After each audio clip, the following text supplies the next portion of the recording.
வராகி அம்மன் ஏன் பன்றி உருவத்தில் அவதாரம் எடுத்தால் தெரியுமா? சுமார் 1500 ஆண்டுகளுக்கு முன்பே தமிழகத்தில் ஸ்ரீ வராகி தேவி வழிபாடு இருந்துள்ளது. முன்னொரு காலத்தில் பண்டாசுரன் என்ற அசுரன் இருந்து வந்தான். அந்த கொடிய அசுரனின் தோளிலிருந்து விசுக்கிரன் என்பவன் தோன்றி கடும் தவம் செய்து அதிசய வரத்தினை பெற்றான்.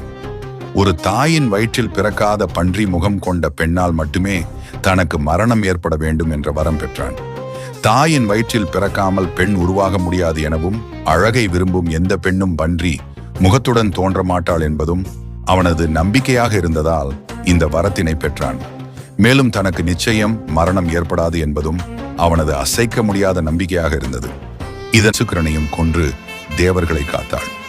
தேவர்களை காக்க ஸ்ரீ லலிதாம்பிகையால் தோற்றுவிக்கப்பட்டு அவதாரம் எடுத்த ஸ்ரீ வராகியை பெருமாளுக்கு உகந்த புதன், சனிக்கிழமைகளிலும், ஏகாதசி திரையோதசி திதி நாட்களிலும், திருவோண நட்சத்திர நாளிலும் மனதார வழிபட்டால் பயம் நீங்குவதோடு மனசுமையை அகற்றி நம்மை காத்து அருள் புரிவாள்.